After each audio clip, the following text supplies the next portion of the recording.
Welcome to the Board Game Snobs podcast. Critically harsh reviews with a touch of class.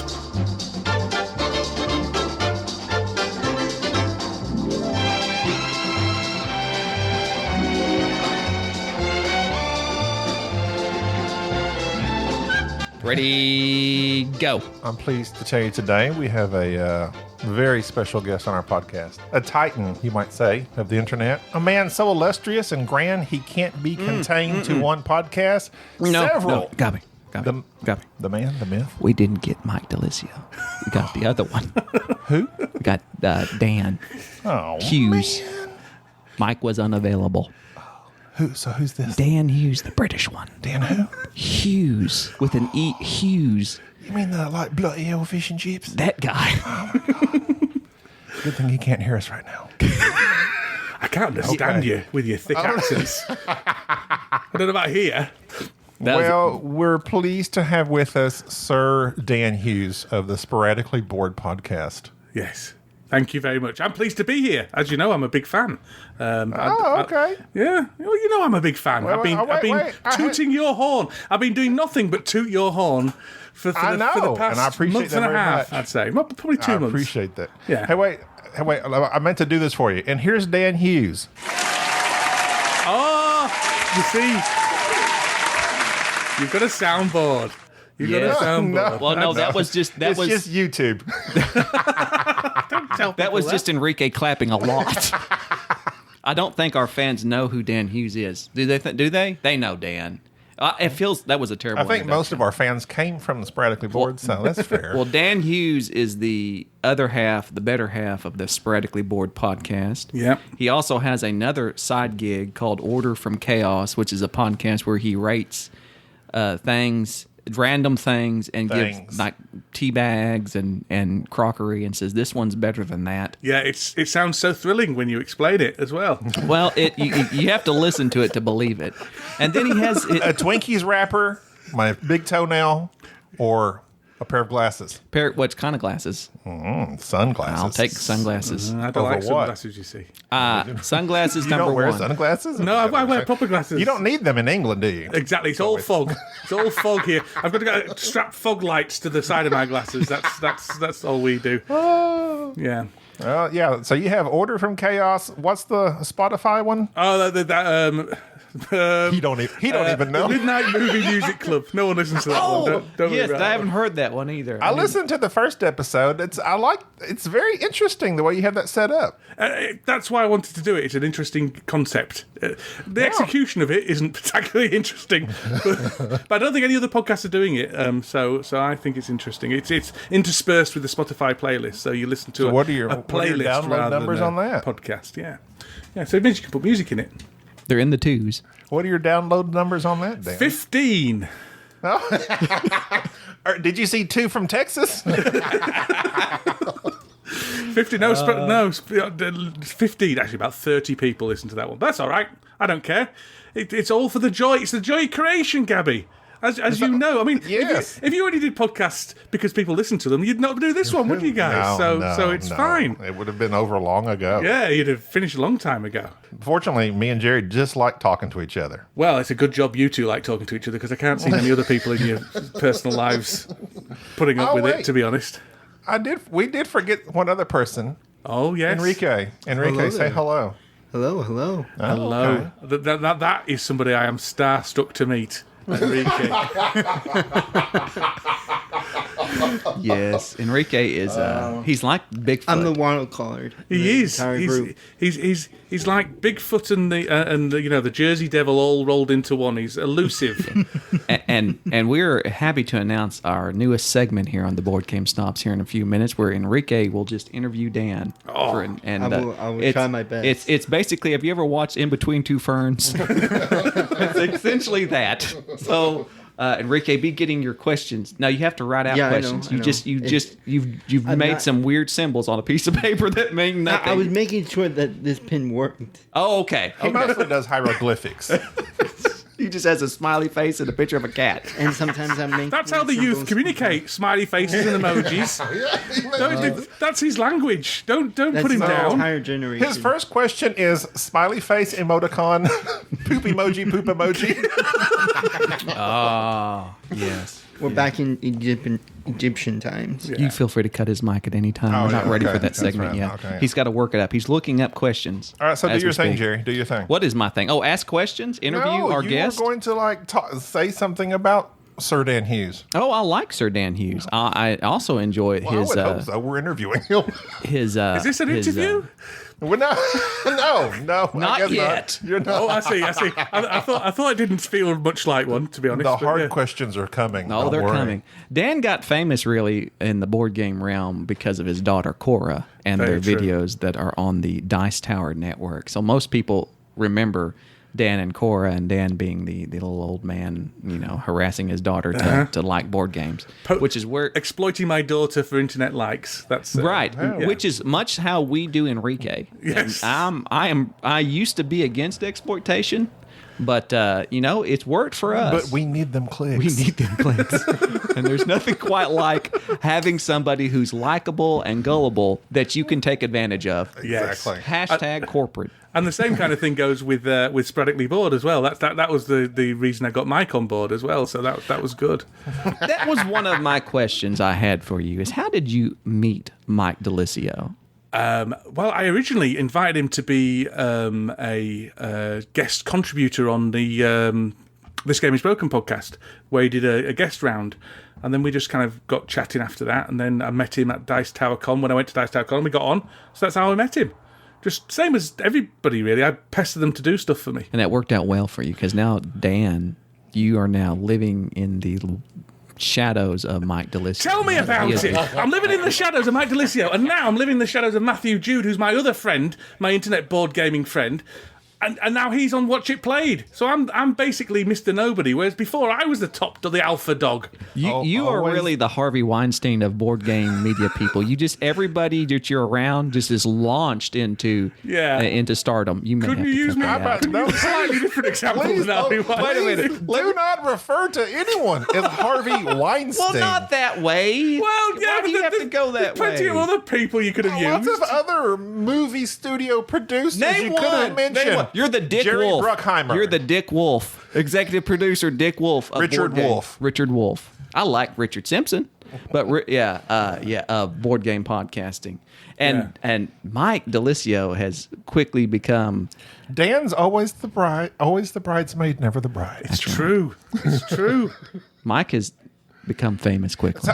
Have y'all's numbers gone up since Mike's got on the Dice Tower? Yes, but only slightly. Really? Yeah, only I very figured that'd be slightly. a big old bump. Well, he refuses to mention it on the Dice Tower. He's ashamed of it. Is what he is. Gaby. Tom's got him under his big thumb. That's what it is. Yeah, he has. Well, quite frankly, the people who listen to the Dice Tower, I mean, that's kind of the general population of board game listeners. Yes. Whereas Sporadically Board tends to be the crowd that's a little more not senile, but they've been in the board game hobby longer. They don't want to hear just about board games. They enjoy the personality, and I think that's where they come. It's true. That's why- It's that's probably why a I good job said they don't enjoy listening to board games. When Dan was on the daily chat just this last time, I was like, yeah, I can imagine the listeners on Dice Tower are like, I'm going to check out this Sporadically Board. They go there and they talk about wet bread for 30 minutes. Z Garcia was doing that. Z Garcia started that. That was a good one. Yeah, it was a good one. Yeah. No. We saw a slight improvement in numbers. I'd say about 300 more downloads, which that's not slight. Actually, that's a vast exaggeration. Yeah. Wow. That's, You've doubled us. That's the North Coast of board game listeners. Well, it didn't double us, but it added about. We don't get that many downloads. We added about 25% to our download. That's very numbers, I'd nice. say. But I did want to say, with sincerity, we do. You have been touting us from before we really even knew who you were. Yeah. Well, that's fine. You were talking about board game snobs, and I was messaging Kellen randomly, like on Instagram or something. And he's like, Dan Hughes mentions you, and I was like, who? That time it was a sincere who. but I remember I had listened to This Is Broken a few times, and but I did not know you had started Sporadically Board with Mike. Yeah, no one does. Yeah, it's very impressive. It's because they never mention it. Not that that's a sore point or at all. You've got a good bit growing. You got a big Facebook group. It's good. Yeah, it's good. No, it's good. It's good. Got nominated for the Golden Geeks. Did you guys get nominated for the Golden Geeks? No, we I can't did not. remember. We're losing you, Dan. We're losing you. Yeah, if only, we grew by I bet tens we of, got like 3 nominations. and 2 of those were mine. I nominated that you. was me. Well, see, there you go. Dan. Gaby's all The most about that innovative board game game, barrage. mind you, but still, I nominated you. Yeah, I was like voting for Sporadically Board and Board Game Barrage. But Jerry's yeah, like, what about us? I'm like, oh, no. we're really not there yet. But we've got tens of listeners since Dan has recommended us. Thanks, Harvey. We've been doing great. It's been doing great. Man, I wouldn't have agreed to this if I'm sorry. Don't make that correlation again. All right, I'm good. That correlation's done with. I have other questions I was going to. Now, I didn't get to prep Dan for any of these questions, so I don't know where to take this. Dan, you're from Yorkshire, right? I am from Yorkshire, yes. Like the Yorkies. How close is that to... Is that where the dogs come from? Yes, Yeah, Yorkshire Terriers. Terrier, yeah. In fact, the Yorkshire Terrier is the symbol of our town and the mascot of our football club. Now, football, they mean soccer. But Soccer. so, like your football team or football team, do they bite people's ankles? You don't say football in English. Football? I don't know. It might improve how well they played, so it'd probably be a good idea. What is the team called? Well, Huddersfield Town. We're not very Yorkshire Terriers? In fact, that's one thing about British football teams is there's no imagination going on there. But I'm wearing an American football team T-shirt now. I see this. That's American? Yeah, Stoughton Vikings. It's the Minnesota emblem, but I see Stoughton. Stoughton. It's in Wisconsin. Oh. Yeah. That's a soccer team? I don't know. I have no idea. No, it's American Or is football. it like- You're wearing a shirt to a team. You don't know what they are. Is it a I real like the football team? emblemism. I love the pageantry of American football teams and baseball and the emblem. Ours are just called Huddersfield Town Cricket Club, Huddersfield Town Rugby. Actually, it's Huddersfield Town Giants. That's fine. But no. I like all the symbolism. I'm a big fan of American sports teams. I can't stand the sports, but I like the emblems. I was about to say, now, cricket is a game I would know nothing about. They throw a little rubber ball. It's not rubber. It's hard. It's hard, baby. They throw. Like a hockey puck? It's solid and it hurts when you catch it. And I don't like that game. It hurts. We don't have those gloves like you do. We bare hands at school. It was a nightmare, a living nightmare. My childhood days were in PE was just. No. Dan, I don't want you talking about catching hard balls with your hands. Where this is now on Sporadically Board, you might be able to get away with things It's like true. that. I've listened to your podcast. The fact that y'all are on Thankfully, the Dice Tower Network just shocks me sometimes. Just the Not for long. oh, yeah. filth. I'm really hoping that they make room for us on the network. But I think we just need to. I don't know how we You just would need get to on the network. up your levels of filth, and then you'll get straight on. Apparently, if Enrique would stop taking his medicine and his Tourette set in, I think we'd gold.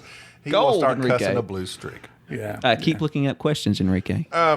So, how close? This is all I know of England. How close are you? I have this written down. Let me check my notes. How close are you to Sherwood Forest?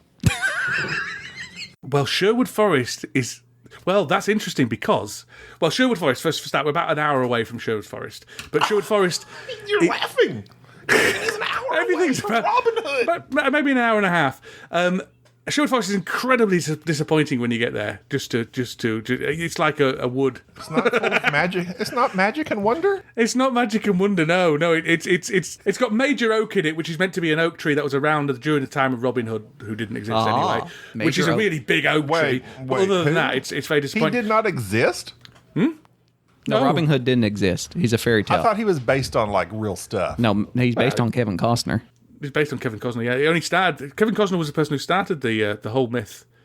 It's only roughly 20 years old. Is the Robin Hood story? Well, I'm surprised. You Let me learn write something that every. down. Robin Hood is meant to be buried in Huddersfield, though. Really? Because his sister was a nun at So a is he priory. real or not? How is It's a someone story, buried that's Gaby. not real? It's a story. The story. I think the you're myth. burying the lead. Oh, well, fine. Be that way. Just because your country has no myths and legends, don't start. We do taking it out. too. We have plenty of myths and legends. Y'all have You Robin can't Hood and count Jack Sammy the Davis Ripper. Jr. What else do you have? I said you have Robin Hood and Jack the Ripper. What else do you have? He's not a legend. That's King Arthur. Oh. We got Oh, King so- Arthur. Oh, yeah. But he might have been real. Yeah, possibly. I don't think Does Merlin America was. have any legends? Yes. LeBron and Michael Jordan? Michael Jordan. Oh, Prince. no, we do have Pecos Prince? Bill. Pecos Bill, he lassoed a tornado. You ever heard of Pecos Bill? No, I don't think lassoed- he lassoed a tornado. He Well, that lassoed a doesn't- tornado and rode it like a horse. Well, that doesn't sound very realistic. Do y'all have tornadoes in It Huntersville? may have been a Sharknado. Do y'all have? Do they have tornadoes over there? No, not really. Have you ever seen a tornado? They go down the other side of the road in England. Yeah. They go on the right side. On the other I side. see. I see. That's not funny. Let's see. Y'all have no trailer houses. That's why you don't have any. If you had some mobile homes, you'd have a good tornado. We do. We have trailer parks. We have trailer parks. You do? Yeah, yeah. My people. They're not, Well, they're usually not they're full all- of retired people who have downsized. Our trailer houses here are filled with, I gotta be careful here, pharmaceutical enthusiasts.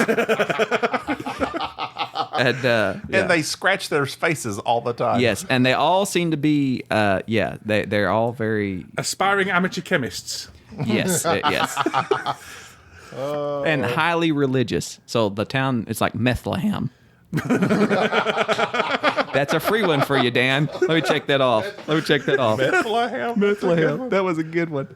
No, I have some actually hard hitting questions for Dan. Okay. Serious stuff to shift gears here, Gaby, while you go ahead and figure out. No, your I'm next. writing down Bethlehem. Okay, that was a good one. I'm gonna say that's my. So Dan, I was listening to some previous podcasts of yours, and I can't remember which one it was that you were talking with somebody, mentioning about you coming out of some dark times and depression and so forth. Yes. And just various things of that nature. Well, you are getting I am serious. getting dark. We don't do that here. I do it all the time. You just edit it out. It's because most of the things you say are terrible. They are. Well, get ready. Get ready to start marking this. I'm getting rid of my hang up button right now. Okay. So I myself, in thinking of that, reflected upon what got me back into modern board gaming was pretty much that. It was around the death of my father, and was going through a rather large bout of depression, which got me into solo gaming, which got me into eventually, board game, the more mainstream modern board gaming, and then eventually meeting Gaby. Do you think that board the gaming... light of his life. Yes, very much so. This Thank you. question, go on. Yes. Do you think board gaming, also from your standpoint of your employment, you being a psych nurse, Yep. do you think board gaming is something that's effective for people who suffer from depression? Do you think it's something that assists with them? I think it can be. I think I've recorded an entire pod. If anyone's really interested in my views on this, I've recorded an entire podcast on the Meeples Overboard podcast about mental health and board gaming. But I think it can be. I think what does help with depression is anything meaningful. So if you find meaning in board games, if you find some spark of joy in board games, then yes, it certainly can be. If you're like my sister, for example, and hates playing board games, then no, it won't be. Similarly to running, although running is even better because it's physical exercise, which does help. But any kind of hobby, macrame, sewing, whatever, I think one of the ways to help yourself bring yourself out of depression, usually we're talking a mild depression here, not really serious depression.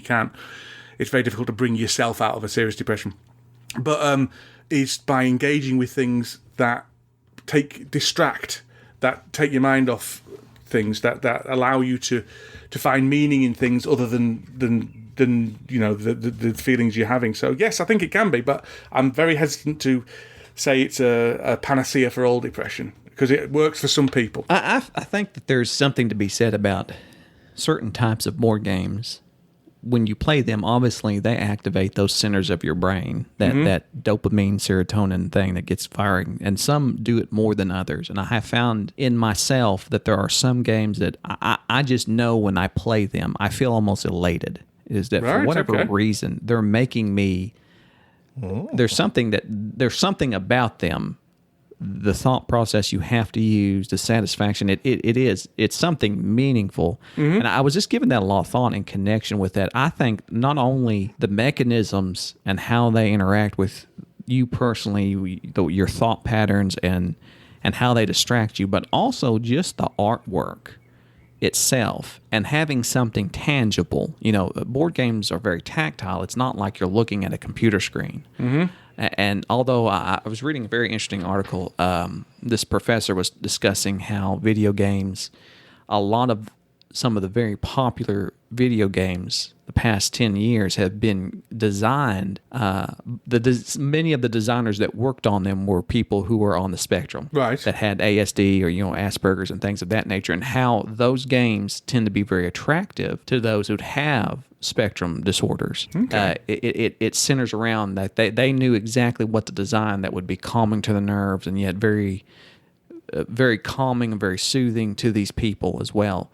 And I just think that must be the case in a lot of ways with these games, because there are certain designers that no matter how different their game is from each design, I find that I enjoy their games immensely so. I think personally, I think of Martin Wallace. Yeah. Like pretty much anything Martin Wallace makes, even his light games, I find a measure of serenity in it. Yes, this is it. Like this me for some reason, whatever he is putting out there, he is designing games. He's on your wavelength. He's on my wavelength. Whatever his games are about, no matter what the theme, they seem to connect what with helps me is denial and alcohol.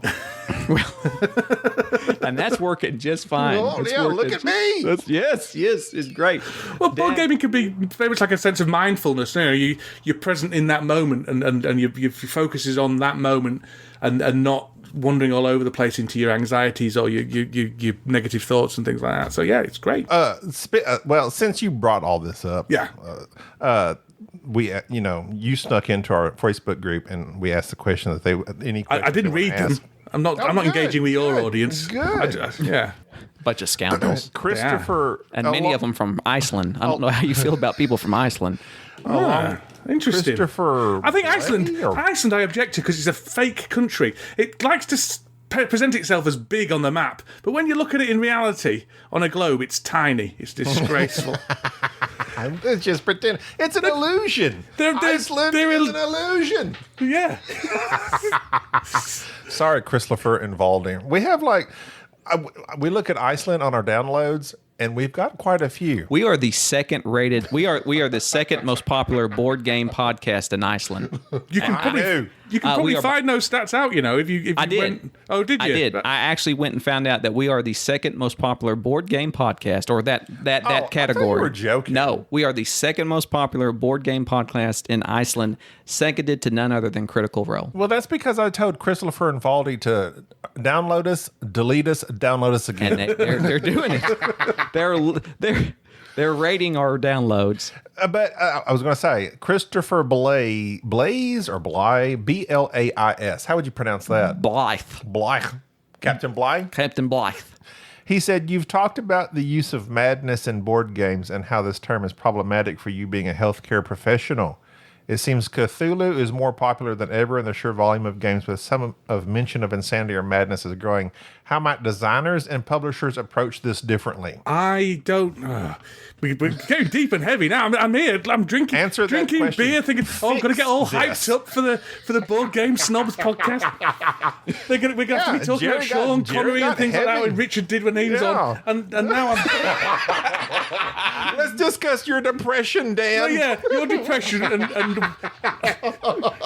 and how board game designers are failing the mental health community. Great. Okay. We'll answer it. Fix it. We need it to be fixed. I have a big problem with the way madness, in inverted commas, mental illness is being treated within board gaming, mainly because no one is acknowledging it as a minority group. People with mental illnesses as a minority group, and it's an incredibly powerless minority group, and it seems to be completely acceptable for people to have great fun pretending to have schizophrenia, fantastic fun pretending to have manic depression.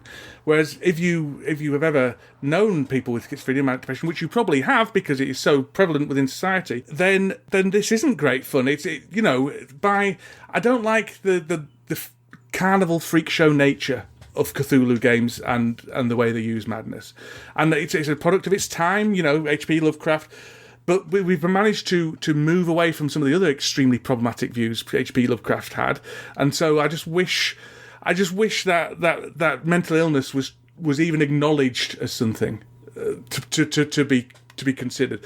I'm not saying people shouldn't use it. I'm not saying people shouldn't talk about it. I'm not saying people shouldn't play games with mental illness depicted in it. Completely up to you. But at least recognise that it might be a problem, because all the people who are talking about colonialism within gaming, about race within gaming, about sexism within gaming, nobody's talking about the portrayal of mental illness, and you still get games set in asylums with people in straitjackets and things like that, and it's just not right that these people. We stigmatise mental illness so much, and this is not just depression and anxiety, because everyone's always on about, we must destigmatise depression and anxiety, and I agree we must, and people need to be able to feel comfortable with it and talk about it. That's why I talk about it. But the more serious illnesses like schizophrenia, like manic depression, like dementia, like all sorts of really disabling things that can absolutely wreck your life, especially if it's left untreated or it's a difficult to treat problem. Then it's fine to point and laugh at those people, and I don't like it. So there you go. Very nice. Yeah. Now let's next discuss religion. Let's move on. Move on. We're just. Okay, but for our next point, I just Yes. wanted to say, did you know every C, the letter C, Yeah. I'm writing in down. Pacific Ocean is pronounced differently? I knew that. Mind blown. That Oh. is Mind incredible. Pacific Ocean. How can anyone learn the English language? Well, it helps if you're born in a country where they speak the English language. That makes it a lot easier for a start. Besides that, Besides that, I don't know. I can't learn any languages. learn that this is a three pronunciations of one letter. You remember Frank That's Ocean? ridiculous. You remember Frank Ocean? Redonkulous, another pronunciation of ridiculous. Ocean makes me think of Ocean 12, which is Not like Ocean's one of- 11. That's interesting. I go to I Ocean's can't 8 remember. with Sandra Bullock, Sandy B. I always go to the biggest number, a roundup. Well, Gosh, well, I hate to math. break this to you, but there's bigger numbers than 12. no, not Biggest number. Not if you roll two dice. It's either 12 or 7. Depends what kind of dice they are, but yeah, okay. But George Clooney was Frank Ocean, right? Yeah. That's basically means hot dog water. Frank's hot dogs. What? See, that was a good one. Well, Okay. Go ahead. depends on your Cut that. definition of a good one as well. Did you know that butt-shaped robots are used to test cell phone durability? Cell phone durability. But like when you sit down on your cell phone, they have a butt-shaped robot. I'm aware that of just butts, sits down yes. repeatedly. They've got a butt-shaped robot at IKEA that constantly goes testing the Yes. poangs. This was my what? concern. The poang. What's the poang? Wait, now look, we're a PG podcast. It's a chair. It's a chair. What's a poang? It's a chair. It's like a rocking chair without the rocking bits. Oh, I'm sorry. I've owned two poangs. They're Ah! terrible. They're terrible. My wife bought those. What's a poang? It's this weird looking wooden chair that you have to sit all the way back in to rock in it, because if you're at least bit forward, it will throw you out of it. Yes, it's bad. But this was my concern. I am anti-poang. The issue is they have a butt-shaped robot testing the poangs in the Which is IKEA odd store. because all of our butts are different. Like mine's very muscular. My gluteus maximus and my minimus due find to that hard Where's to your believe. minimus at? it's below the maximus. Well, I do a lot of exercises. I'm Right. always working Butt on exercises. squats. I squat and Kegels, lunge. Kegels everywhere. I don't exercises. even walk. I lunge everywhere I go. Towards the buffet. See, that's another thing we got to And stop. I have bartending. I have a pecan cracking business. You don't want to know how to crack. Is it called D's nuts? Okay. Oh. No, Okay. but this was my concern with the. Okay, so say Cyberdyne Industries is real. Start at that Frank Ocean joke and cut all this. No, it's not getting cut because I don't know where it's at. So say the robots become sentient. Yeah, the butt robots. And then Yeah. you got the butt robots. They're just coming at us. They're pronounced arse robots. But it's never say, He well, doesn't. don't mess with him. He's a real arse. We like to say arse because it's not a cuss word here in America. Arse. It's like, you can say arse. Yeah, well, it's barely a cuss word in the UK. We've got much better cuss words than that. Curse words, not cuss. What are you doing to me? Curse words. Yes, it's not pedophile, it's pedophile. Which actually, when you think of pediatrics, pedophile, that makes sense because pedophile makes you think they really like people who walk a lot. Yeah. Joggers. So that's just really, and we all like They're joggers. like at the stoplights looking for jaywalkers. Oh, yeah. Okay, we need to get off this real quick. Yeah, I was going to say, good Literally grief. cut all of this. Oh, Enrique, are you about ready for your? No, wait! I had one more. Let me knock out this gem I had of arse robots. Let's see. Okay, your next question, 10. please. Number 3. Did you know there's a farm in the southern regions of China? I did know that. I knew that. That's very vague. There's loads of them, actually. There's loads of them. There is a Chinese. There's a. I've been to China. There's really Recently? Yeah. Oh, about 10 years ago. What area? All of me. No. What's it? only his arse. I went to Shanghai. I went to the Forbidden City, wherever that is. How can it be the Forbidden City if you went to it? It's where they filmed the last. Well, it's not. I don't know where they filmed it. The last episode. It's where all the emperors of China used to live, and it's right outside Tiananmen Square. Went through Tiananmen Square. Went on the Great Wall of China. Saw the Terracotta Warriors. Did all that stuff. It was pretty exciting. I was with my mum, so it wasn't that exciting, but it was pretty exciting. The only places I have been outside of America are Hawaii, which is technically still America. Yeah. I took a cruise to the Cayman Islands, Cozumel, and Jamaica. But that's because you like pina coladas. That's pretty exotic, though. They're pretty exotic places. Oh, it's very nice. It's very nice. But have you been to America? Yeah, I've been to America a few times. I've been to Stanton in Wisconsin. Which part? Oh, no. So you came to America and went to Wisconsin? Yeah, Madison. That's where you just went. outside Madison. It's Are you a big cheese it's where everyone curds wants to go. We got there and was like, well, this isn't as touristy as we thought it was going to be. Well, lots of corn, as far as the eye can see. I've got a friend who lives there. I've been to Chicago. I've been to Orlando. I got married in New York. Got married in Central Park Zoo. Well, you're a man of the world. Got I married am. at the zoo. Okay, You got so married at the zoo. They'll let you get married at the zoo. Yeah. You have to give them money though, unfortunately. But yeah, Why would you want to get married at the zoo? Like to have the orangutans watch you, and lions or tigers? Yes. Well, because it was somewhere nice. We got married in the tropical house. It was, but after it was all shut, and the caretakers were our witnesses. It was lovely. That's just very romantic. I thought it was very romantic. Yeah. Interesting. Wow. So, how old is Cora? Is that too personal? 8. She's 8. I just saw, like, I was looking at Facebook. You're a year older than me. Yeah. I was born in 77. You were born in 76. Yeah. So you had a child rather late in life, Dan. I did. I also had 2 other children a bit earlier. In life. Really? I've got a 16-year-old and a 13-year-old. I thought you were going to say 16 children. You should be on a show. If you were in America, you'd have your own show. What, having 3 children? Oh, 16 children, I understand. 16 children, yeah. Yeah, you keep popping them out. You have an 8-year-old, a 16-year-old, and what? And a 13-year-old. Oh, okay. So it's called a family. We have them over here in the UK. Interesting. I don't have one. I have Sharday. That's my. She's like my goddaughter. I guess would be the best term to describe And her. Enrique, he's right here.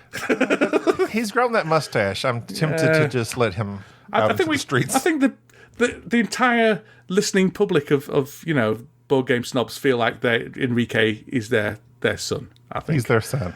Yeah, we all feel paternal or maternal instincts for him. So anyway, in the southern regions of China, there's a pig the size of a polar bear. What kind of 1,102 pounds. What's his name? Boss Hog? Yes. That is, well, that's not a... Yeah, they canceled. They're gone. Yeah. Okay. See, Boss Hog. Nobody watches that show anymore. That's right. It's fascinating that once upon a time there was a show where the star of the show was the General Lee car with a Confederate flag on it. Interestingly enough, we were talking about the Dukes of Hazzard in my most recent episode of my least listened to podcast. Which did you play? There's some good old boys. Yeah, because it's a fine tune. Although we haven't released that track yet, but that episode yet. But it's coming next week. But yeah, and there's something like 240 General Lees were used during the whole course of the filming of Dukes of Hazzard, and only 6 survived. They were treated that badly. Wow. So it got to a point where the producers were walking down the street and they used to see whatever it is, the make of car that was that GTO. And they used to go and buy it. They just used to instantly buy it. And make the person an offer to buy it because they needed them that much, and they were going through that many of them. So there you go. That many cars, not one actor in that show. Don't you melee? No, wait, Jesse. John Schneider. John Schneider became Jonathan Kent in Smallville. Oh yes, love him. Absolutely love him. Better than Kevin Costner getting sucked up in a tornado. I love that. Tear came to my eye when Kevin was like, "No, just stay where you're at, son." But that proved nothing because what Clark Kent needed was for him to realize there's some things he can't stop. Well, death. Well, yes, and it also he can't stop a tornado and his dad from being in it. He died the way every Southern man wants to die, being sucked up in a tornado. All right. Pecos Bill would have lassoed it. Yeah. And Kevin Costner would make a great Pecos Bill. He was a great Wyatt Earp. Yeah. Well, yes, if you say so. Okay. So, do you have any more asinine questions for him, Gaby? Because Enrique looks like he's ready. That last one was Ass of Swine. Oh, very nice. Get it? Okay. Literally, none of this is useful. We're not going to cut every bit of this. So, Order from Chaos is you, Mike Dilisio, and Matt Jude. Now, Matt Jude, I will say this. I'll say it once. I'll say it again. He is just a sexy Quentin Smith. He is the next shut up and sit I was down. going to say Dan Hughes is a sexy Quentin Smith. I would argue Matthew Jude is far superior to Quentin Smith, but that's that's my personal I'm opinion. almost there. Okay, so if I was to ask you, you may have done this already, to rank yourselves. The three of you. I think we have discussed this on the podcast, and we decided that it could only end in tears. Oh, well, that's what we're looking for. I just want to know what's under Matthew's Let's see, hat. we've gone beyond your depression. Now let's discuss how you feel about your ranking situation. My ranking situation against the other people. Compare yourself to many other people. I compare myself to you guys all the time. It's how I keep myself feeling cheerful and happy. No, I refuse to do that on the grounds that the other two won't be happy that I rank them below me. Okay, well, I'm going to rank you. Yeah. I'm going to say Mike Dilisio first. What? Now, if you listen, I don't know if you did us on Richard's show. I did listen to it, yes. Okay. You were talking about Ben more than Mike. Yes, but I talked about how much I enjoy Mike as a voice. Yes. My wife walked past. He knows it. My wife walked past as I was listening to. It was y'all's Dice Tower Daily Chat. Yeah. And Which I was a big part of. Mike was talking. You were a big part of it, Jerry. He needs to get you on that next. That's what I keep telling him. There you go. Yeah, that would send our numbers through the roof, Jerry. I'm afraid that would get us canceled. That would get us canceled. And my wife walks by and she's like, "Who's that? Who's talking?" I said, "It's Mike and Dan." And Mike was talking the moment. She said, "He's got a nice voice." I was like, "Oh, I know." He knows it. He knows it. He's secretly got his eye on Eric Summers. He's all Eric? humble and stuff, but you know he's plotting behind his back. Eric might need what the Egyptians and them used to have when they were fed food by the people. They had somebody taste the wine first. A taste tester. Taste tester. Tom, Eric might need a taste tester from here on out. Yeah, I would say so. Yeah. Sam's gone. Next is Z, then Eric. That's Mike's true. steadily moving up. He's going to murder his way through the dice tower. And then finally really reaches the big man. Finally, when he reaches it, he'll put little poison darts around one of Tom's hats. One day when a Dice Tower video starts, it'll just be Mike slowly putting on one of Tom Vassel's hats and saying, "Hello, that's it, children. The time has come." The body's strewn about. Jason Levine in the corner shivering, knowing that he's next. I've worked my way to the top, and I don't regret a bit of it. Making Roy swear fealty to him. Oh, that is the day. That is a 10-part miniseries. Begging A game to of be dice, made, isn't it? Dun, dun, dun, dun, dun, dun. He's the little finger of the Dice Tower. Enrique, do you have your questions ready for Dan? Yeah. Okay, I'm about ready to get some more whiskey here. Go ahead and turn it over to wait. Enrique. Do you need some? Just Let me finish this off. Okay, keep it rolling. I'll go get us a refill. Dan, for all of our listeners, one, any of the opinions or questions asked by Enrique do not necessarily express the thoughts and ideas of the board game snobs. Wait, I see Dan writing stuff down as well. It makes me nervous. Let me I'm see your writing stuff questions. down. Let me see What your is he writing questions. down? Let me see your questions. Yeah, they're just basic questions. These are really good. These are really good questions. I'm so proud of you. You even Patronising, huh? Posterior cavity. no. I'm just shocked. Sometimes you just don't know. That's the way we Enrique. operate here, Dan. Nice. Yeah, Okay. I'm aware of that. You leave him alone. Okay. I'm ready. Get me just a little bit in another glass. Gotcha. You got me on? You're good to go. Okay. Okay. So first question, Dan. Okay. If you could star in a movie, what movie would it be? Is this an existing movie? If I could star in an existing movie, what movie would it be? It would probably have to be Lord of the Rings, because that seemed like such a fantastic film to be part of, the filming process, and B, it's a great film. So and you're in it for ages. So I would be one of the hobbits in Lord of the Rings. I was about to There you say go. human, dwarf, hobbit, elf. Well, I want to be a hobbit so I can be in it all the way through, and I haven't quite got the kind of facial features for Aragorn or Legolas. So I need to be one of the fat as a hobbits. dwarf, maybe, or I could be a dwarf. I could be a dwarf. Yeah, yeah. That might That's work. interesting, Lord. And Jerry, close the door. You got one job. door. I love the dice tower. Okay, so good. All right, He so- said he would be in Lord of the Rings if he could be in one movie, Jerry. And well, he- that's like 3 Would he movies. be a hobbit? Plus 3. He said he'd be Yeah, I'm going to be a hobbit. Yeah, perspective. The Hobbit exists. of Huddersfield. Now, next question. If you had to be trapped on a desert island with one friend, who would it be? He's got a friend rather than wife, because wife's the easy cop out there, isn't it? Yeah, that's she's your best friend. And We all not Mike get it. Dilisio. It should- Can't count Mike. Can't take I'm not Mike. I wouldn't pick Mike Dilisio. Good grief. I would pick Mike Dilisio. He's too busy slaughtering the dice tower cast. Exactly. He'd murder me for a coconut. I don't think I'd want to be. Any of my friends are all a bunch of idiot holes. No, I'll be on my own. I'll be on my own. I don't want any of them.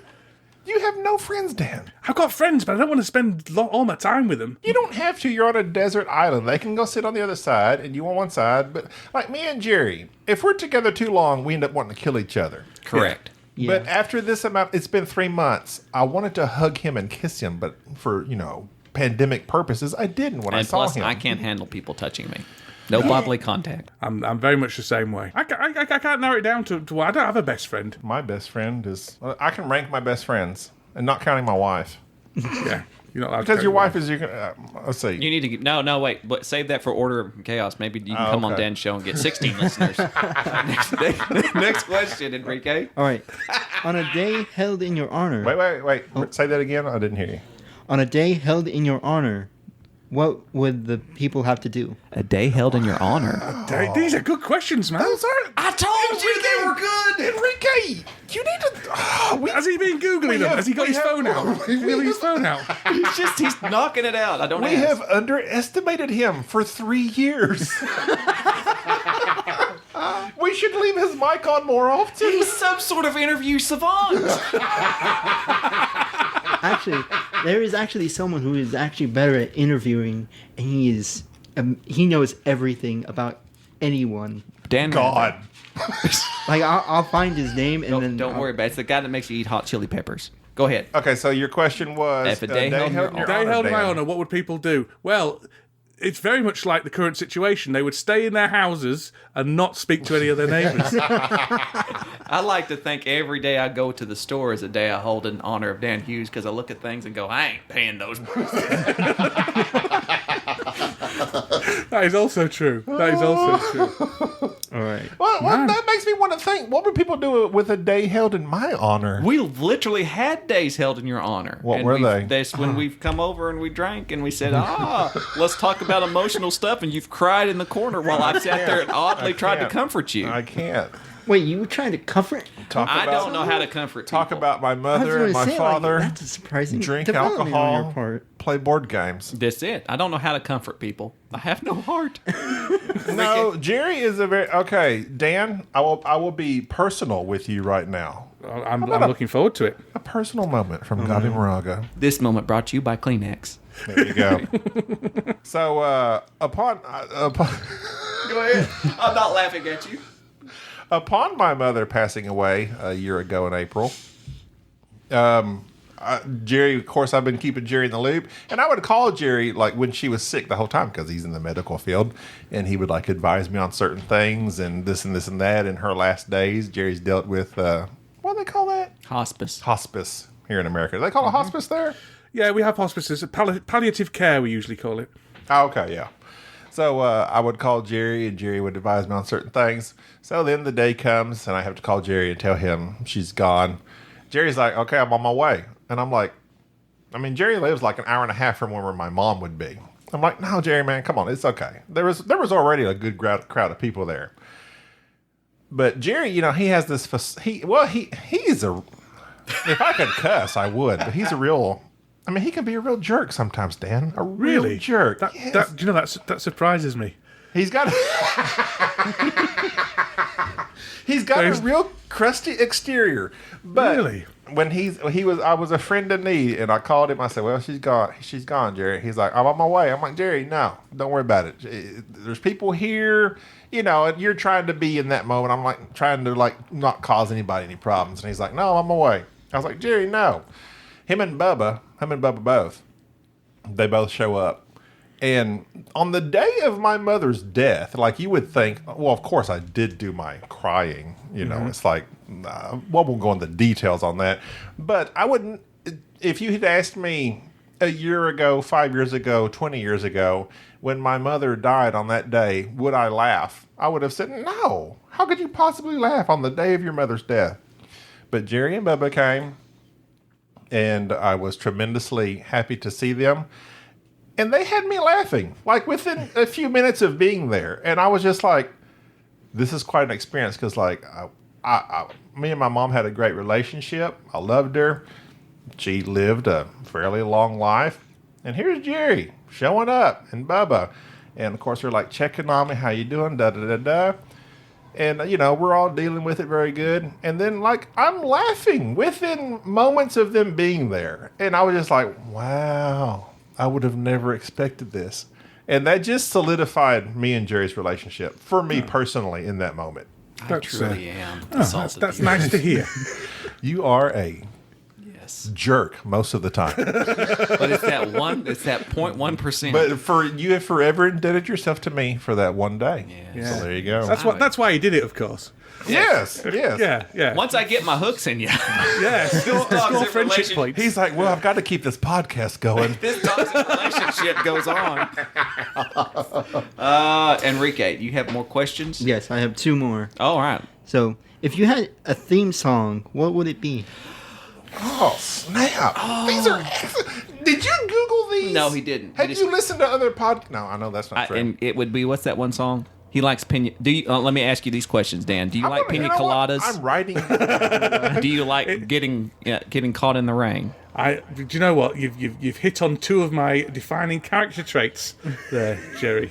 And you're not into yoga. But the thing the song I've always thought would be played at my funeral, which I suppose is "Philosophy" by Ben Folds, which is about how people just go their own way and do geeky stuff and don't care about what anyone else thinks of them. Basically, what does Ben fold? What does he fold? Pianos. It's the age-old art of origami, piano origami. It's like Ben folds 5. Did 5 need to be folded into 2.5? It was one of those hilarious jokes which never really was that hilarious. There's only 3 of them.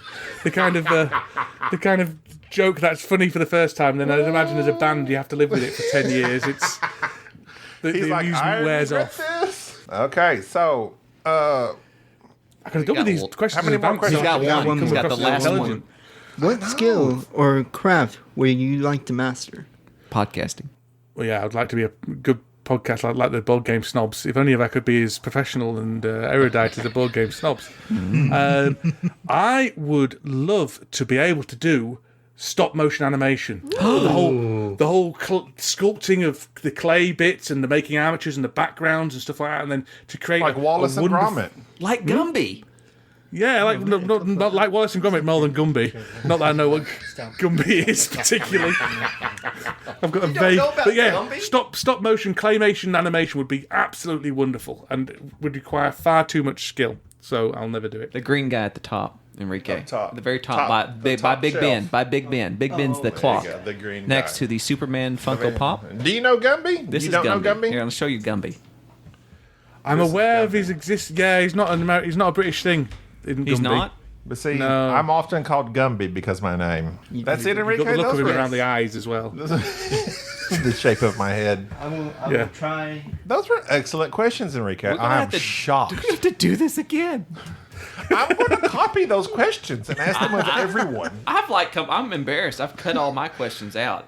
Like Everything I had was fart jokes. literally my next question to Dan was a listener question. It was like, do you have any piercings? And I'm pretty sure that was asked by one of our listeners in Iceland because they all have piercings, I think. They do all have piercings in That's Iceland. how they Okay, use- so go ahead. I don't have any piercings. So. Okay, it's good to not know. in your belly button. I haven't seen my belly button for a long time, Gavin. A long time.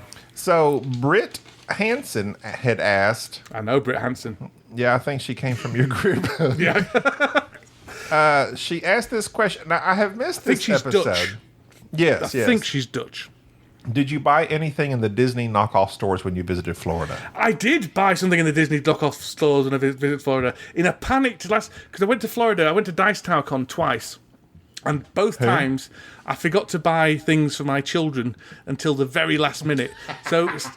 So in a panicked last minute buy, I bought my daughter Cora a hat saying Florida, which granted isn't Disney. Spare no some- expense. Excuse me, before you start judging me, I'd like to point out it had an integral sunglasses in there that you flip down from the visor. Oh, so it wasn't tacky Perfect at all. for It was highly Huddersfield. practical and useful. Sun is so bright. Did they have windshield wipers to cape off the fog? No, I had to. Those come. We can they come afterwards. So we can aftermarket. There's shops that do that in the UK. Okay. Yeah. Peter Taylor asks, "What keeps?" He actually asked like 3 questions. Greedy Peter Taylor. So I'm going. I guess it could all be rolled into one. What keeps you going? Would you carry on making things if no one listened? Is it the people you meet along the way, or the feeling of community building that is most important to you? I don't. Would I keep going if no one listened? Probably not, because I'm a narcissist. Yeah, But I'll keep going if somebody listened. I check our downloads religiously. Yeah. Your download. I tell Jerry, most of our downloads are from Oklahoma because I tell Jerry to download. Or we get on Fiverr and you can hire people to download your show. All our downloads are from Pakistan. And we're big there. We're big in Pakistan and Thailand. We got it figured out. I get joy in creating, which I think would exist without anyone reading it or seeing it or doing whatever. But you need at least a couple of people to do it for, otherwise it feels a bit futile. Yeah, someone asked something about writing a book. Do you plan on writing something? Yeah, he's writing those letters from Huddersfield. Yeah, I'm writing at the moment. Yeah, have you ever seen my letters from Huddersfield? I guess not. It's like this thing where he writes.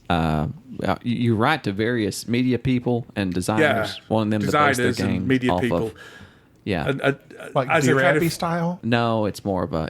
You explain it, Dan. It's a spoof type thing, although they don't know. Well, they usually know it's a spoof. So it started off. I was writing to Martin Wallace, asking him to being outraged that my hometown of Huddersfield wasn't on the on the railways of the world map, and insisting that no, on the brass map, that's it, because it just gets cut off. We would have been on brass, Yorkshire, or Lancashire rather, but we just cut off just on the edge of the board. It says to Yorkshire, and that's where my town would be. so I wrote to him, mock outrage that this wasn't outrage. on, and then asking him to do an expansion and things like that. And it's hard to explain in words because it's not funny when I explain it. But it's a set of spoof letters. I don't know if you've ever seen Letters from an Idiot, which Jerry Seinfeld was involved in. Oh, yeah. It's spoof letters to various people. Okay. It started off me trying to persuade, like, Jamie Stegmaier to retheme Scythe to be in Huddersfield and Matt Leacock to retheme Pandemic to be about picking up poo in the parks of Huddersfield. He wrote a very good one back to me. And these designers write back. I've often written back in a very... Look at Dan bragging about his connections in the board. No, he has dropped so many names. Oh, my back is getting sore picking up all these names he's dropping. I'll send you them. The most recent one I've done... Oh, yes. The most recent one I've done was I've done an entire series to Tom Vassell where I used a pseudonym and tried to get him to take me on as the board game juggler, juggling board games on Board Game Breakfast. And, it's all about how I've tried doing it, but I broke my copy of Scythe. Do you think Jamie would send me a new one? And I can't... Would it be better if I could do it on a unicycle and things like that? It just gets more and more ridiculous as time goes on. I can't make it sound amusing, but I'm putting them together and I'm possibly writing a book with it. I just talked. I was going back and forth with Richard Simpson. The I do. He's messaging me right now. Okay, the great Scottish podcaster he used to be till he shut down.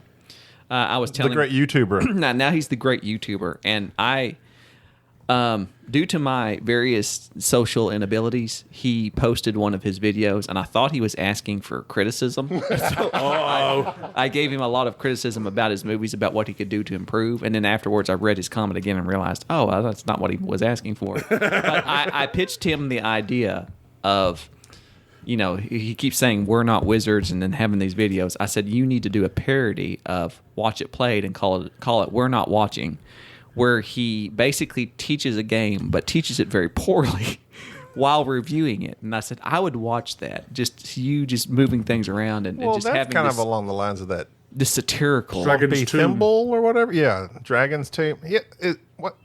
Okay, Dragon's Tomb. Is it Plumpy Thimble? Plimpy Thimble? Oh, yeah, Plumpy Thimble. He does that as well, yeah, a little bit. Yeah, there's a lot of people doing interesting stuff these days. I like it.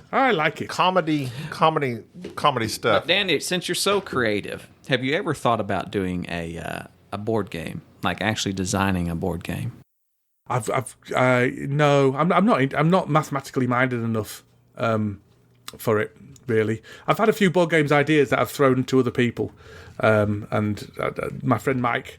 Mike Poole. Mike the Pillock Poole. He's one of your he's one of our best commenters.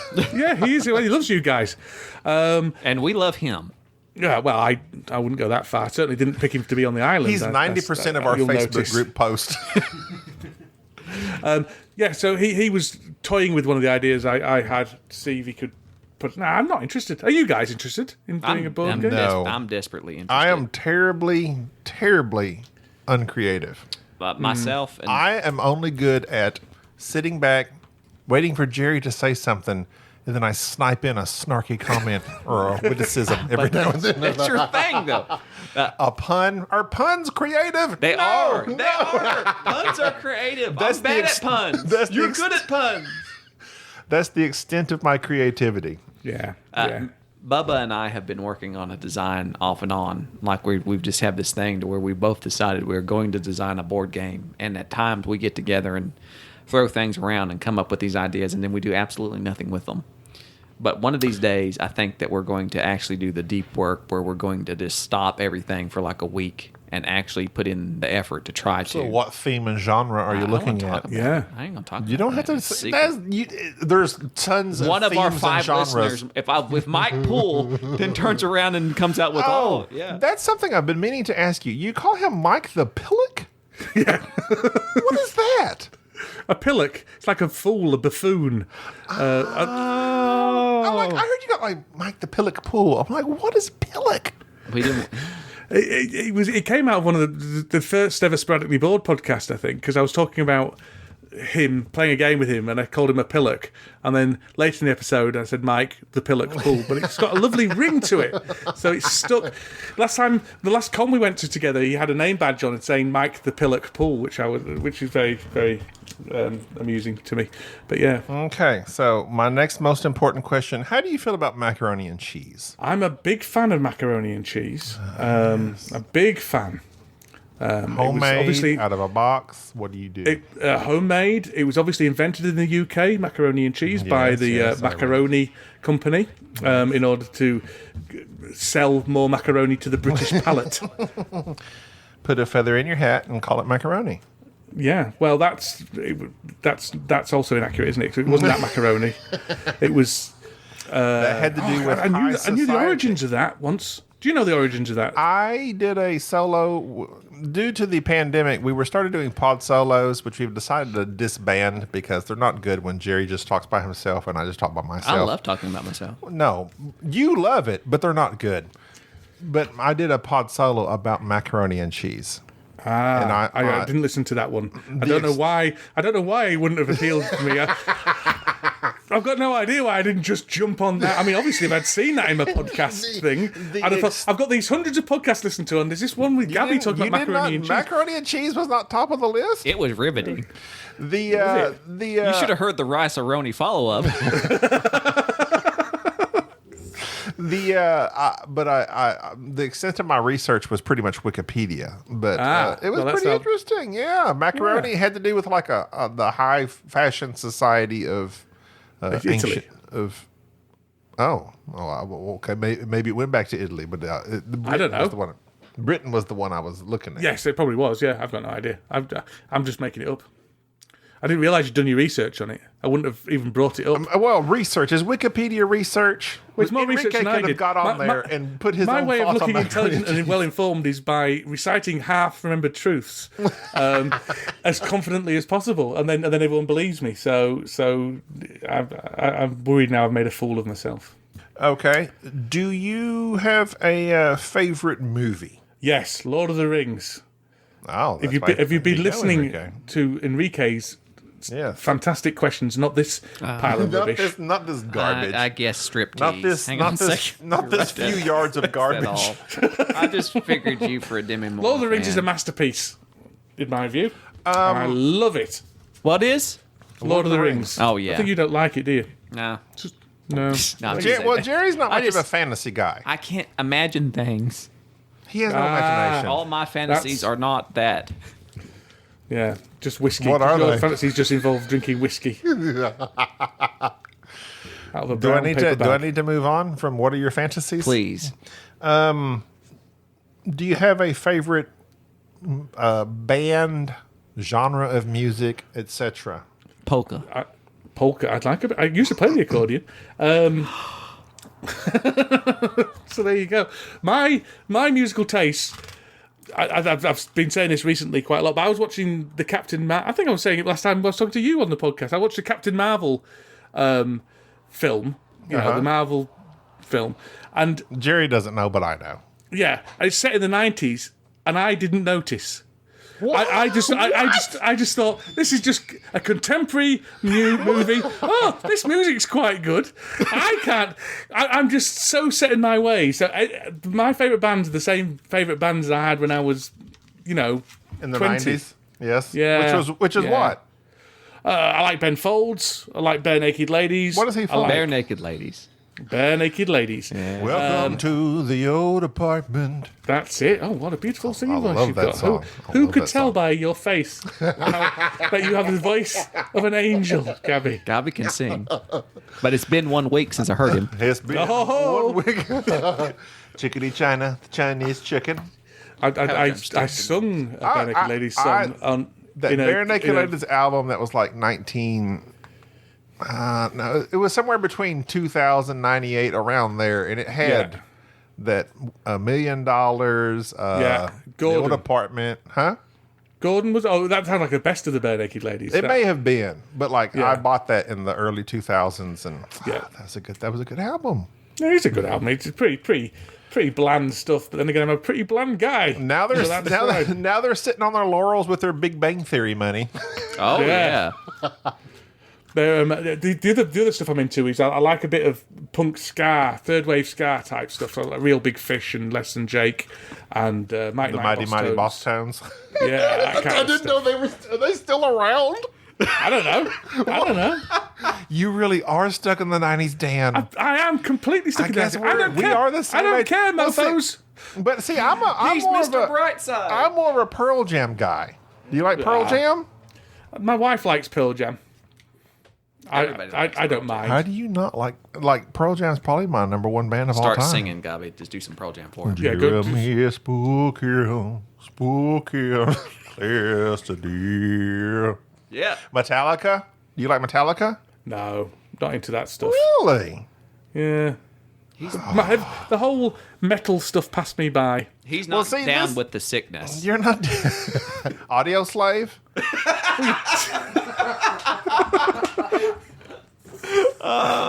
You're laughing. That's a sincere question. I know. I'm just laughing. I've got no idea who they are. It's like you're asking a British. Are you not down with Audio Slave? Chris Cornell? What about Savage Garden?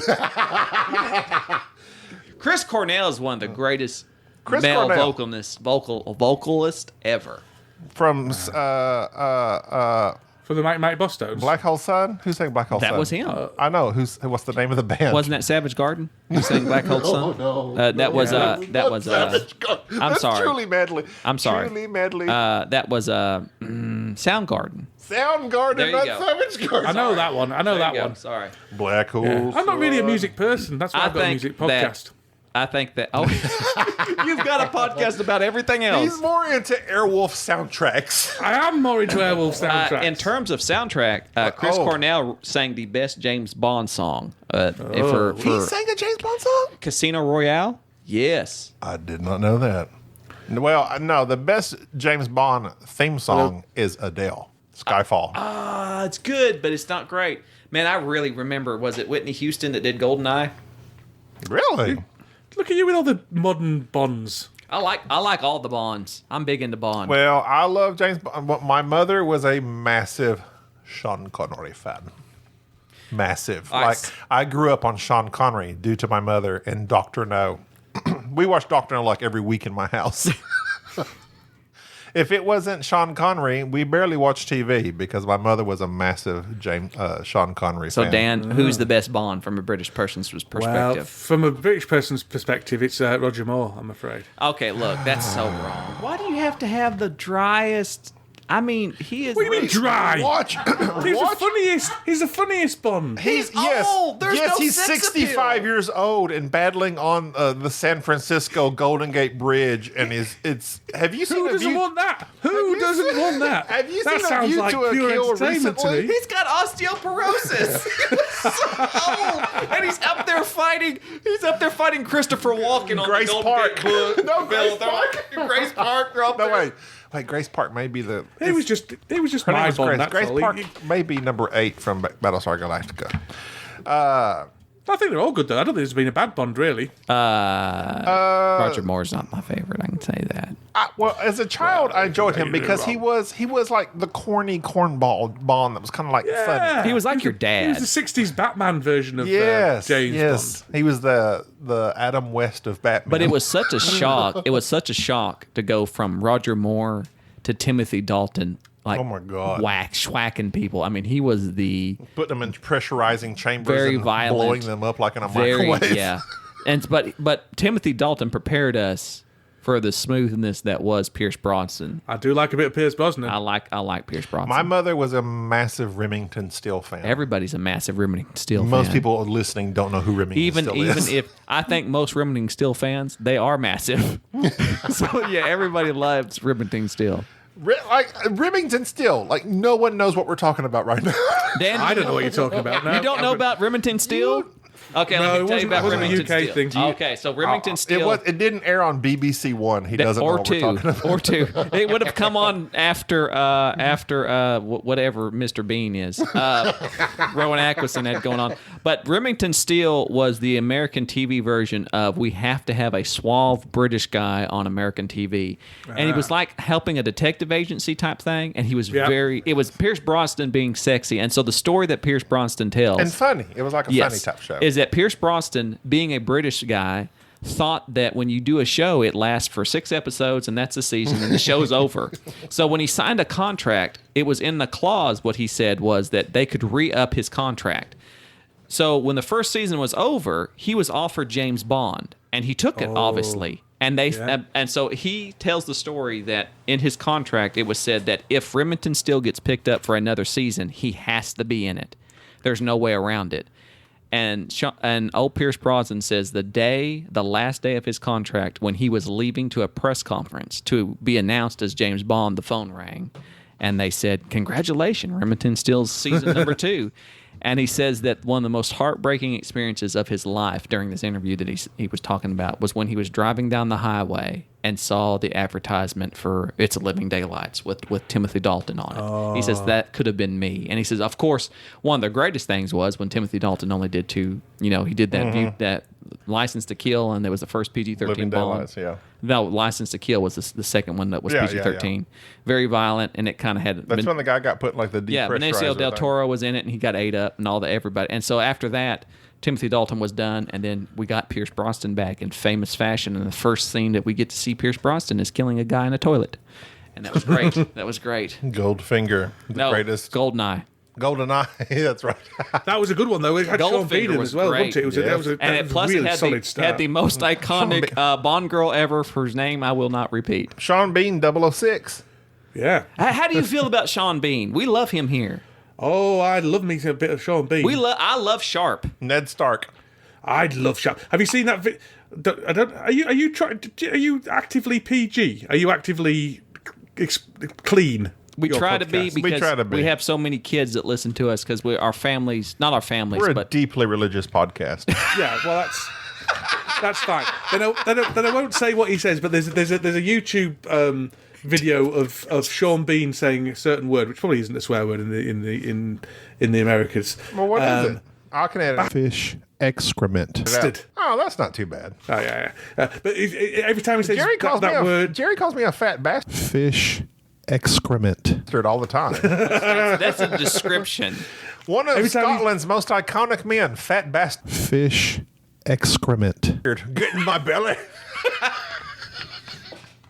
Richard Simpson should know that one. He should. I think he is actually Scottish. He's Mike Myers. Yeah. Yeah. Anyway, I love Sharp as well. I love Sharp. So you don't say cuss words. You say curse. Interesting. I think that's probably where it comes from, isn't it? I guess. Yeah. A lot of things come from you English. Like America. Like that English language. Like the English language. That's all right. Well, let's see. What hour are we on here? We've been on for an hour and 17 minutes. That's probably. We need to let Dan go to bed. Do you think? Unless you just want to keep on talking. I'm happy to keep on talking. Okay. But you can also decide that you're fed up with me. That is also fine as well. I'm on my second drink. I'm wound up. Terraforming Mars Mega Edition with their Mega Box and their 3D printed pieces. How do you feel about that, Jerry? That is a great business move. You've heard me say on our podcast. We've been talking about it for years. Saying that they desperately, because Stronghold Games has a problem with their production values, in my opinion. Really? Yes. Yes, they all. Stronghold Games. Oh, look at breaking. I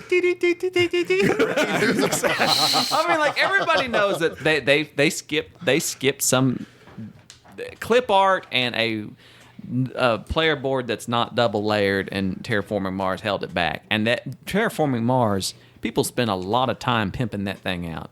Is pimping a cuss word in Britain? Pimping. Big pimping. It ain't easy here. Big pimping, Jay-Z. What do you think, Dan? I think if it's used on MTV, then it's fine. Jay-Z, Big Pimpin', excellent song. Yeah. Hold on 1 minute, sorry. That's okay. He's got to go. He's got to go. Take care of your business. He's got to go put on his JC CD. We're still going on. We're still recording. I'm still talking. All right, fans, listeners, dear listeners, we're glad that you're enjoying the show. While Dan gets up to goes the pee, and Gaby gets up to go get more whiskey, I would just like to say that we thank you all for being listeners, and we know these are rough times with everything going on in the crazy world, and we're just glad to be able to perhaps provide you some entertainment in the interim. I think Dan's coming back. I was about to wet myself. I hear Dan's heavy breathing, so he must be back. Gaby's getting more whiskey. I was just addressing our fans and telling them how much we love them. Because we love our fans. We have I don't know about the Sporadically Board people, but I'm on your Facebook because I'll go there to add some flavor to y'all's conversation. Yes, well, you're much appreciated. Oh, yeah. Skirting the edge of human decency. That is me. That is me. I have found that we have a very tight-knit group of people who are our listeners that interact with us on a regular basis, either through emails or through Instagram messages, Twitter, and so forth. Do you find that to be the case with your group? Yes, there's definitely people who I recognise and know and become friends with through the group. I think it's one of our strengths is our community behind us. I think, like yourself, there are people who will find our podcast too long-winded, too off the topic. They want pure board gaming talk all the time. They want in-depth analysis and lots of complaints. We've seen complaints about ourselves that we go on about anything but board games, but to people who like us, they really like us and they like engaging with us and stuff like that. So much the same as you've found, I'm guessing. Oh yeah, and I think that we're trying to get situated to where we're a little more on topic with the board gaming, mainly because I have this bright idea of starting another podcast where we really focus in on our banter and various topics, so that it works for you. You have like 4 active podcasts. You've named like 6 podcasts that you're on. Each one gets less and less listeners. I know, but when they all add up, that one of these days, I kind of feel like we're going to get a sponsor. One of these days, once we start getting sponsored and we start getting like we're credible, that will just add to us, and then everybody will start taking us seriously. Then one day, no one's going to take us seriously. The Dice Tower will. Oh, you're back. Why should they? That we'll be on that Dice Tower. Want network, us to take seriously, and then we can help Dan. And we can help Mike overthrow the Dice Tower crew. Mike and his murderous schemes. Yes. Mike Littlefinger Dilisio. And his wife, Timothy. Timothy. Timothy's wife. That's true. You don't. That sounds good. You should do that. I'll listen to it. I'll listen to both of them. I'll probably listen to the banter one more than I'll listen to the board game one. Because board games are for nerds. Yeah, and you mentioned something earlier. Board games are for nerds. You mentioned something a while back that you had kind of fell out of love with board games for a little bit here recently. I think that as somebody who has, as myself, I have special interests, so I know that at times... What does that mean? It's a term for people on the spectrum when you gain a special interest at something that occupies your very thoughts chronically to where you just can't help yourself. So it's like, I'll get obsessed with one thing for extended periods of time. Is that why you texted me like every day there for a little while? Yeah, because I was worried about your you were health. Obsessed with me. I was making sure you was all right. My liver is nearly defunct. And I basically forced you into going on a month-long fast of changing your diet and no alcohol. I have recently taken on a plant-based diet. Yes, Dan. he's eating nothing but rhubarbs. Really? I live in the rhubarb triangle. So there you go. Wow. Is that where rhubarbs go to disappear? Is that like the Bermuda Triangle? You're just driving your Fiat. It's where rhubarbs are profusely growing out of every crack in the pavement. I don't even know what a rhubarb is. We just have corn and meth here. What is a rhubarb? It's a vegetable. It's a bit like celery. It's a bit like celery. Oh, vegetable question the stalk of it. I love celery. It doesn't taste like celery, but it looks like celery, but it's red. Is mincemeat pie a thing in your area? Yeah. Oh, yeah. Proper meat pies. So there is an old movie that wow, we're really just all over the place. An old movie that I used to watch with my mom called State Fair. Right. And I've not seen it, no. One of their big plot points was who's going to win the mincemeat pie contest. And I was like, mincemeat pie? Pies are strawberry, apple, peach. No, not in the UK. Well, that could mean two things. Mincemeat is also a currant-based sweet thing. So sultanas and currants and raisins. Currants? What are currants? Like curds. Currants. I don't know. Like up to date? That's like a raisins. Raisins are currants. okay. Go ahead. Sorry. Oh, No, it's fine. I didn't know what that was. So that's mincemeat. It's something you'd eat at Christmas. So that might be what they're talking about. So it's like a sweet okay. pie. But there's no meat in it? So it's raisins. There's no It's meat called in it. mincemeat. There's Yeah. no meat in a minced meat pie. Here's your mincemeat No, pie. unless you have a mincemeat raisins. pie, and then there'd be meat in it. Unless you have a what? A mincemeat pie, and then there'd be meat in it. So you can either have a mincemeat pie with no meat in it, or a mincemeat pie with meat in it. Nothing you said makes any It seems it should be mincemeatless pie. I don't understand any of this. Where's the beef? The beef would be in your mincemeat pie, Okay, but it'd be raisins and currants in your mincemeat pie. Raisins and currants. They are up to date. I don't understand any of that. Move on. I watched. There's certain YouTube videos that bring me great joy, and one of them happens to be what I understand to be an old ASMR. No, Go an ahead. old British listen. television show called Father Ted. Oh, Father Ted's amazing. I didn't understand. My dad was big into British television, and Father Ted was one And of he. sniping. Yes, and killing people. Do you know about Jerry's dad? I only vaguely know. I've just listened to the podcast. He was a Vietnam era drill sergeant and sniper, and so he was. Wow. He's a very little. He was a. I don't appreciate you talking about my son. He was a very gruff little man. If there's a cartoon television series, it's probably one of the best cartoon television series in the United States ever, called King of the Hill. Yes, aware of it. If you so you know Hank I Hill's, even have the first 3 seasons on box set. excellent. You know Hank Hill's dad, the one that got his shins blown off. Yeah. That is yeah. my father. My father-in-law is a Glaswegian sergeant, ex-sergeant, career military, and he is as scary as all out. Yes. AF? Yes. So I have this. So everybody who met my father know he was more of a cartoon character than he was a real person. And anytime you watch King of the Hill, Hank's dad, that's basically my dad. But My dad was a fiery, passionate Chilean. who sings for us sometimes. He does. It'd be nice if we had his music again. I still got it. I can tag it at the end of this one. Tag it at the end Have of this you heard one. my father sing, Dan? I haven't. No, I would look forward to it. It's at greatly. the end of- My father. Oh, go on, carry on. It's just at the end of like 2 random podcasts that we bring up my father and his singing, and then I just put it okay.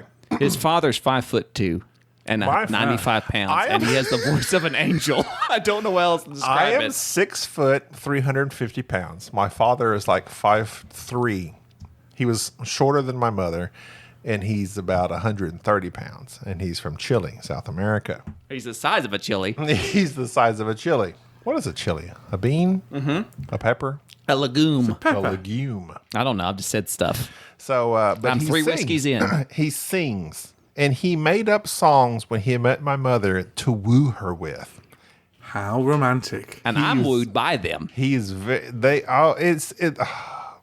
She was a missionary. She went to Chile. She met my dad. He was just this thug from the streets of Santiago, Chile. They fell in love. He wooed her with some songs he wrote. And you're the result. And that led to the greatest board Exactly. game A banter lovely podcast. romantic story with a bit of a sluggish ending. Really. But My parents had a similar thing. My dad also was a singer, sort of. okay, really? My father went round the world in a double-decker bus. So are you aware of a double-decker bus? Yes, I am. Only because Yeah. of the So ones that tour London.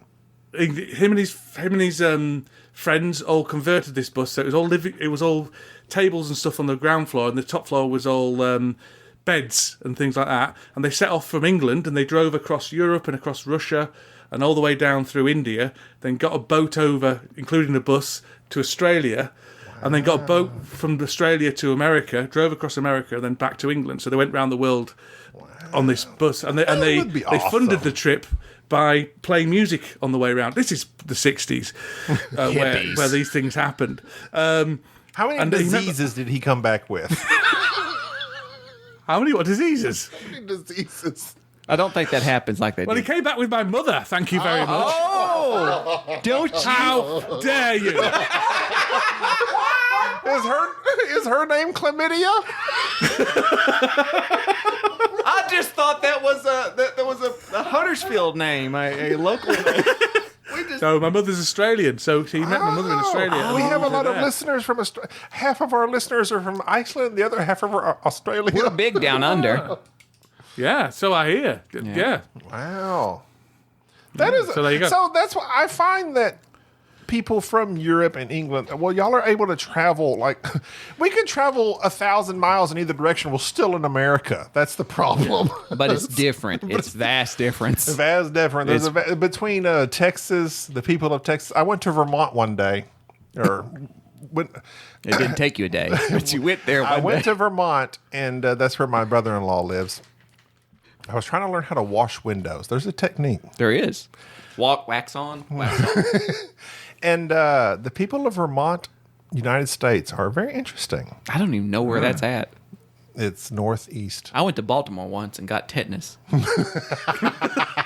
You actually got tetanus? Oh no, it's a joke. I went to I see. Baltimore one time, not knowing that it's a interest. I am from a town that's no larger than 5,000 people, and so anytime I travel to more like 3, it's probably like 1,000. Okay, so anytime I travel outside the rural Oklahoma stick-eating Bethlehem area, I'm just fascinated by big cities. Like I came to London. Jesus was my nearest dealer.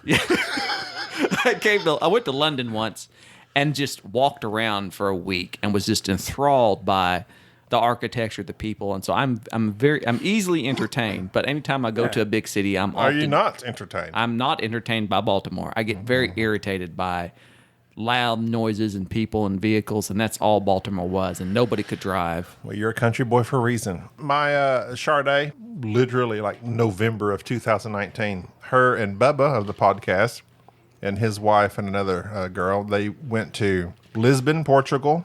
Which I desperately wanted to go to. They went to Rome, Italy, and then traveled their way back across through England, London, Paris, France. They did all that stuff. They did that great big tour. It sounds lovely. Came back without chlamydia. It would have. I was like, you realize you came back. You did that just in time because that may not happen in the near couple years future. Once we get a vaccine, we'll be all right. Yeah, if there's a vaccine, we'll be okay. Yeah, it's good stuff though. Like I would love to go to Europe, but my wife and myself are deathly afraid of traveling. You are afraid of flying. Don't blame it on your wife. Get a boat. You can't get on a boat. You can't handle a boat, you think? I could do a boat before a boat can sink. I can get on a lifeboat. A plane goes down. What am I going to do? She's gonna. It's it. I wonder can you get on a commercial passenger airline with a parachute attached to you? No. Why not? Because you can't depressurize the plane to jump out. Once it starts going down, it goes down. You can't get to the door. Exactly. You just said it. Once it goes down, I'm not getting on a passenger airplane. I am pleased knowing that if I'm on a aircraft and it goes down, it's going to go down, and I'm not going to be horribly maimed. It's going to be the end of it. Whereas with a boat, I risk the chance of being stranded or being lost out in the ocean and either dying of dehydration or sharks. Sharks eating you and that stuff. Doesn't one of happen my favorite books was In the Heart of the Ocean. I absolutely recommend everybody positively read In the Heart of the Ocean or In the Heart of the Sea. It's about that's the big diamond from Titanic. No, it's the story based on Moby Dick. Oh, it's of the ship. Isn't that Moby Dick? Moby Richard. No, the story Moby Dick was based on. Yes, the story Moby Dick was based on. I think it's not the one where everyone starts eating each other. It is the one where everyone starts eating each other. I've read that. It is one of the worst movies ever. It's got Thor in it. Chris Hemsworth. Yes, I hate that movie. They ruined the movie. I'll never forgive you, Opie. Who's Opie? Ron Howard. Ron Howard. That was a terrible movie, Ron Howard. You know better. But In the Heart of the Sea is a awesome book, a true story. And I just often, when I read that, I realized, one, I could never eat another human being. I could never, I'm just going to have to starve to death. And two, me and you stranded in the Antarctic, I die. You don't have nothing else left. No, first off, you wouldn't die first because you have enough adipose tissue that you could live for like 3 months. I have a year. I have could like do a year. 0.5% body fat. Oh, I have nothing but sinew and You're cartilage. not muscle. No, I have no muscle. That's why I have to have Enrique around to lift heavy things for me. Don't worry, I can carry about 500 pounds. See, he's good for that. And so that's the point, is that I could not, yeah. So if I'm in a situation where I'm going to starve to death, I don't want to be there. I just want to crash and burn and do so effectively. That's why I take planes, not trains, not automobiles, not boats, planes. They're the way to go. Well, even to the shops and stuff. Yes, I have a private jet that takes me to. Do you have Walmart? Do you have the Walmart? Stories I heard about America are true. Yes, we use that gas. That gas is below $2 a long time. Yeah, you can just afford to get planes everywhere. We are burning it up. Do y'all have Walmart over there in England? I didn't see one. No, we've got Asda, which is owned by Walmart. You have what? It's called Asda. Asda? ASDA. We have those. Asda. But they're cars. The Mazda. That's a Mazda, you Asda. idiot. Asda. He is an idiot. He called you an idiot. Idiot. Idiot. You idiot. The catchphrase of Dan Hughes, idiot. I'm not paying those prices. That's all he does is walk around Asda saying, do you have a Target?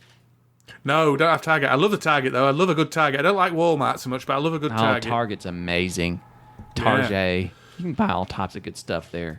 Gaby, do you have any more questions? Are we reduced to talking about Walmart and Target? Dan, what kind of microphone do you use? The listeners are riveted I use by a this. Blue Yeti. Oh, you're a Blue Yeti Those guy, too. are stupid. Richard was the... I don't even know what a Blue Yeti is. That's a condenser style, right? I don't know. It's the one that most podcasters use, so I'd like to follow the trends. Well, we use Equate brand. We have to use the kind that don't pick up any noise other than what's directly in front of it, because my wife usually starts to vacuum. You can adjust this one, so it can pick up that bit, or it can pick up just the thread. It's got a little dial where you can choose what it picks up. Oh, that's But nice. the reason most podcasters use them is because they plug directly into your computer with a USB. That's why everyone uses them. I have the most rigged system in the world. I have a Yamaha 10G MXU. I've got like this. I've got me, Enrique, and Sherry going all this. I have a cord going out of the into the computer, fed back into this, and I can hear you and all kinds of crap. It works. Sounds like you've got kind of rigged that someone who doesn't know what they're doing have got. Exactly. Yes. Exactly. Yeah. But the sound it produces is amazing. My voice sounds silky smooth. There's one thing I want to ask you about board games, since this is a board game podcast. Let's wrap this up. Let's let Dan go to sleep. Stop messing with the eggs from Wingspan. I can mess with the eggs from Wingspans if I want to. I've bought Wingspan. My son really likes it. Good. I've been playing with the eggs. What is the best board game you've played here recently? If you've even played board games here recently. Let's talk about board games for just a moment. The best board games I played recently would definitely be Glenmore 2. Really? See, Jerry, I never played it. Jerry boo-hooed it after BGG. I didn't boo-hoo it. I just said I played one round of it. I knew it wasn't for me, but I would like to actually play a round of it. Play an actual game of it to see what my thoughts are on it. I just knew it wasn't something I was going to buy. Why do you like it? I like it's got a kind of, is it a rondelle? I don't know what it is, but it's got a track where you go around where you're picking up tiles, and you can go as far as you want around this track, but you can't go backwards. And I like that. I like the interaction of that. The fact that you can go and get a really good tile you want, but then you don't get to go for ages. Everyone else is picking up tiles and stuff. I don't know. I'm not a game reviewer, so I don't know why I like it, but I like it. I enjoy it. I like the my review. Art. I like playing the game. I like playing the game. I like building something. That's the in-depth analysis I also give to games. That's a great review. Never claimed to be a board game reviewer. If you're into that and you want to try something else, Devir Games makes a card game called Devir. Devir. Lavinia. It's right. It's a grape, kind of like the theme of like kind of viticulture, where your workers are walking along this one path on each side. There's various types of grapes, and so the idea is you're both workers are competing to produce the best types of grapes, and that the vineyard's overrun, and so there's various types of grapes. Overrun with grapes? Yes, they're mixed in, so it's not. coming at me. There's no Pinot Grillage or whatever they call. I can't say Grigio? Grigios, man, and the other types of grapes. This is why, as this Merlot? podcast goes on, Merlot. I love him. He helped King Arthur. He did. British, you know. He's British. great. That's the Red Wizard. Wizard Merlot. Wizard Merlot. Basically, you're Hey! Hey, King Arthur. do you like white wine? As you're walking along this path, you can go forward, but you can't go back. You're having to manage picking grapes off the vine and putting them in your basket, but you only have a certain amount of space to fulfill orders. It's a very light, very, very light sounds game. good. But it was actually interesting. I played it. It's one of the few games I played here recently with my wife, and we thought it was. My wife doesn't play board games. She's a non-gamer, and she's just one of those people. But she thought it was interesting, and I myself, when I was playing it, thought this is a very light use of this mechanic of you can go forward, you can't go back. There's certain powers that you can get when you get certain types of grapes and fulfilling orders. It's very interesting. But when I played Glenmore, that whole wrapping around rondelle thing, I'm not into rondelles, but I very much want to play Trajan. Yes, I've never played Trajan, but I feel it's something I should play because I should play it. Well, That makes any sense. I don't really like Stefan Feld. I mean, I like Castles of Burgundy enough, but I keep Who hearing- doesn't? Yeah, everybody loves Castle of Burgundy. But Trajan has been like his magnum opus, is what everybody declares, and I just think that I just look at it and I'm just appalled by how ugly it looks. But at the same time, I'm at the point to where I don't necessarily need something bright and shiny. I need something that interacts well, and I think Are Trajan. you talking about the podcast now, or are you talking about the games? Sorry. Both of them. Both of them. Right. Okay. So it's just one of those that I think is interesting. But yeah. So you like Glenmore too, huh? I do like Glenmore too, the most recent. But I've not been playing a great deal. I've been playing a lot of games with my daughter, but I've not been playing a lot of games with anyone else. I played a few ones online, but it never really. Don't really like it. It's too fiddly. I hate. I Playing, prefer Glenlivet. I hate playing games online. This whole Tabletopia thing. I like Yeah. Board Game Arena. I like playing. Board Game Arena is good because it kind of does it for you. Yeah, I like it doesn't playing- feel. You Doesn't feel feel like playing a board game though to me. Yeah, Whereas Tabletopia does a little bit, but it's just faffy. I played what was it? I think it was Django. What was it? Is Django? Unchained. Unchained. We both made the same joke at the same time. Exactly. I played something with Mike the Pool a long time ago, and I can't remember what it's called, but that was good. That's a good recommendation for you, isn't it? Teotihuacan is on Board Game Arena. Oh, don't mess with it. You played it? Don't mess with it. I didn't like it at all. Stone Age is on there. I love Stone Age. I love Jaipur. I tried playing Rallyman, which was basically spinning out saying at the same time. Did you play with Brian? No, I played it with Super random Board people Sunday? that thought I knew how to play the game, and every time I spun out, I would type very loudly in the chat box. I had the need for speed. And Jerry does not understand that all caps is basically you're yelling at people. But I'm not yelling at people. I'm trying to get their attention via large all caps. That's not yelling at people. Jambo. That's what I played. Jambo. That's a great game. That's like It is a great Isn't game. that a 2-player game? Yeah, Cosmos 2-player game. Along the lines of Jaipur? I played that with Mike the other day, and that was fantastic. It's like I played it Trajan. before a like, long time ago. But Target. yeah. I'm sorry. Oh, Target. okay. So Okay. along that same lines, I believe. Well, Dan, I think we're Yep. nearly out of stuff to talk about. Yeah, that's fine. Jerry is I'll like bother you 3 too. glasses in. His eyes are Yeah. glazing over.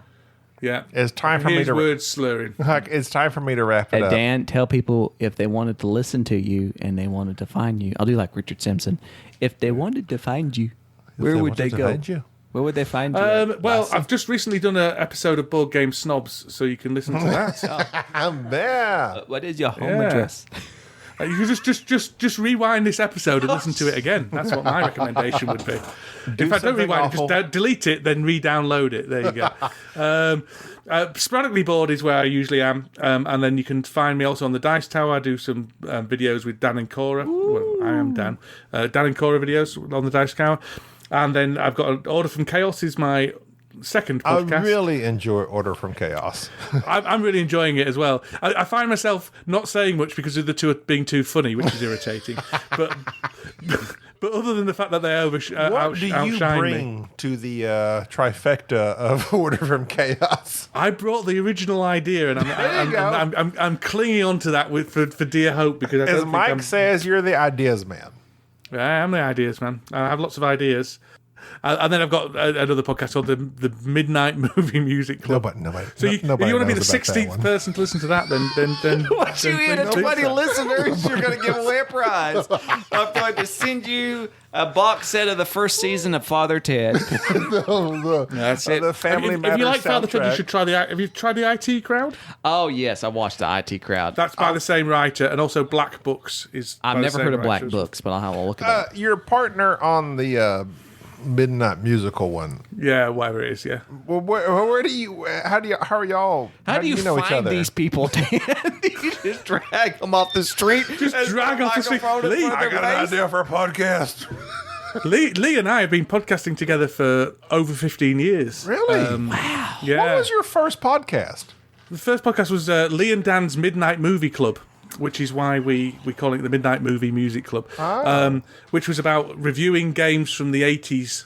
Reviewing movies from the 80s and 90s. That was your first podcast.